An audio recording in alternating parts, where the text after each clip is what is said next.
Complot d'assassinat du capitaine Ibrahim Traoré. Derrière village, il y a village. Un complot peut en cacher un autre. Des révélations incontestables qui incriminent la Côte d'Ivoire. Comme disent les Ivoiriens, derrière village, il y a village. Derrière un complot, il y a un autre complot. Si les autorités burkinabées pensent qu'elles auront du répit, après avoir éventé et démantelé le complot terroriste, piloté par Alpha Bari, Djibril Bassolé et l'ancien chef de la transition, le lieutenant-colonel Paul-Henri Sandaogo Damiba, elles sont loin de la vérité. En fait, ce n'est que la face visible de l'iceberg qui a été perçue. Le danger persiste et urge. En réalité, dans ce vaste complot, un segment, et le plus terrifiant, était encore caché jusqu'à ce que j'en ai les ficelles que je vais maintenant exposer. Dans une conspiration aussi sordide que dangereuse, des informations irréfutables viennent de nous parvenir concernant un complot d'élimination physique du capitaine Ibrahim Traoré, président de la transition du Burkina Faso. Ce plan ne vise pas à renverser le gouvernement burkinabé, mais plutôt à mener une opération chirurgicale visant à assassiner Ibrahim Traoré. Abidjan, sous l'ombre du régime d'Alassane Ouattara, se retrouve au cœur de cette machination dans une lutte acharnée où seule la mort semble être l'issue. Des tireurs d'élite et une équipe spéciale en mission. Selon des sources crédibles, une trentaine d'éléments subversifs ont déjà été introduits clandestinement sur le territoire burkinabé. Ces hommes, formés spécifiquement pour cette mission, ne sont pas des amateurs. Ils ont été entraînés pendant plusieurs semaines dans l'un des camps les plus réputés de la Côte d'Ivoire, l'Académie internationale de lutte contre le terrorisme de Jacquesville, sous la supervision directe des commandos américains, les Bérets Verts. On se souvient que le Wall Street Journal avait révélé le déploiement clandestin des Bérets Verts américains en Côte d'Ivoire. Ils se sont installés pour la plupart au camp de Jacquesville. Ce camp, connu pour ses formations de haute intensité, a permis aux tireurs d'élite ivoiriens, retenus pour la mission au Burkina Faso et à leurs équipes d'appui, de se préparer à cette opération spéciale d'infiltration.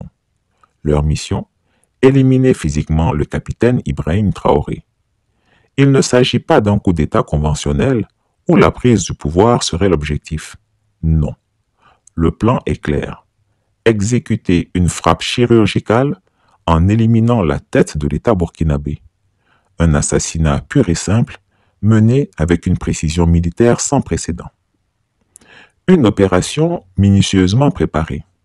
Les informations révèlent que des repérages ont déjà été effectués pour déterminer le parcours et les déplacements du capitaine Ibrahim Traoré. Les équipes du commando savent à quel moment il rend visite à des proches, notamment sa mère ou sa belle-mère, la seconde épouse de son père. Ces détails personnels montrent à quel point ce plan est bien renseigné et parfaitement calculé. Les éléments infiltrés sont sous une pression immense. Ne pas revenir tant que la mission n'est pas accomplie, quelle que soit la situation sur le terrain. Une fois la cible neutralisée, ils sont censés disparaître, mais seulement après l'exécution de leur mission. Ils savent que reculer n'est pas une option. Même si leur présence est dévoilée publiquement par des médias comme France 24, ils ont été formés à ne pas reculer. C'est une mission sans retour. Le prétexte d'Abidjan. Une lutte à mort. Abidjan justifie cet acte ignoble en prétendant que le capitaine Ibrahim Traoré complote également contre eux. Selon leurs allégations, ce dernier aurait mis en place un camp d'entraînement à Ouagadougou où il formerait des combattants destinés à attaquer la Côte d'Ivoire. Ainsi, dans cette logique tordue, le régime despotique d'Alassane Dramane Ouattara estime qu'il s'agit d'une lutte à mort. Pour eux, c'est soit eux, soit lui. Ce faux prétexte vise non seulement à justifier cet acte criminel, mais aussi à dresser l'opinion publique contre le Burkina Faso. C'est la stratégie de l'inversion accusatoire où l'agresseur se fait passer pour la victime. Mais les faits sont désormais clairs. Abidjan est pris la main dans le sac. Un avertissement pour le capitaine Traoré et son équipe. Les récentes découvertes de ce complot constituent un avertissement majeur pour le capitaine Ibrahim Traoré et son entourage. Cette menace à la sûreté de l'État burkinabé démontre la détermination des ennemis extérieurs à éliminer tout obstacle à leur influence régionale. Voici les recommandations de Chris Yapi pour déjouer cette conspiration. 1. Renforcer la sécurité personnelle du capitaine Traoré. Équipe de sécurité spécialisée, varier les déplacements, modifier régulièrement les itinéraires et les horaires de déplacement pour éviter la prévisibilité, limiter les visites dans des zones vulnérables, protéger les lieux visités par le président et limiter les déplacements dans des endroits non sécurisés. 2. Renforcer le renseignement et la contre-surveillance. Infiltration et collecte d'informations. Mobiliser les services de renseignement pour infiltrer les réseaux terroristes. Recueillir des détails supplémentaires. Utiliser des technologies avancées, par exemple des drones, des caméras de surveillance et d'autres dispositifs de détection avancés. 3. Renforcer la diplomatie et le soutien international. Dénonciation publique du complot auprès des opinions publiques africaines pour condamner cette tentative d'assassinat. Engager les alliés régionaux de l'AES et d'autres puissances pour isoler diplomatiquement le régime ivoirien. 4. Augmenter la vigilance et la mobilisation nationale. Mobiliser les forces de sécurité en renforçant la coordination entre les unités militaires et les services de renseignement pour traquer les infiltrés.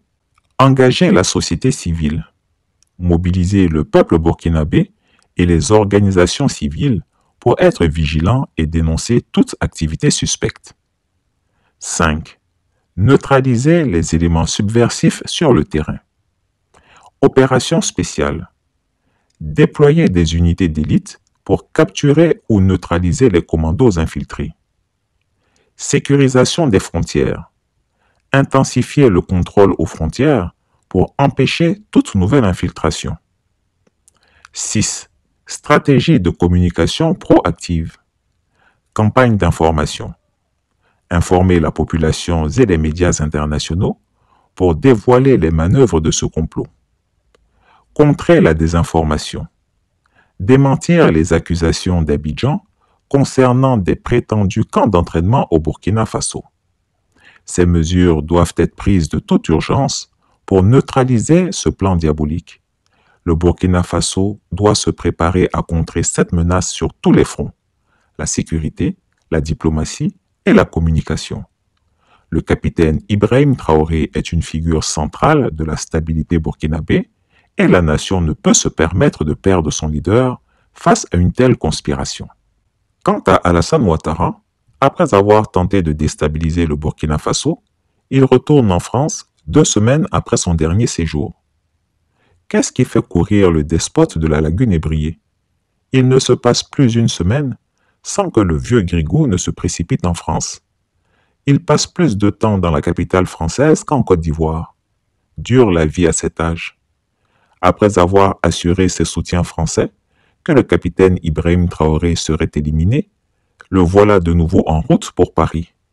Un énième déplacement pour certainement aller recueillir de nouvelles consignes de l'Élysée, histoire de poursuivre son œuvre destructrice en Afrique de l'Ouest.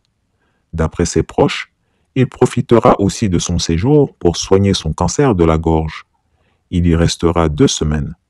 Retour prévu à Abidjan le 15 octobre prochain, suivi d'un conseil des ministres le 17 octobre 2024. Quant à Meïbou, ils sont déjà prêts à le suivre. Rien ne leur échappera. Pas un seul mot échangé dans les coulisses de ce séjour parisien ne restera secret. Chris Yapi ne ment pas. Retrouvez Chris Yapi sur ses 2 chaînes YouTube, sa chaîne Dailymotion, Instagram et VK.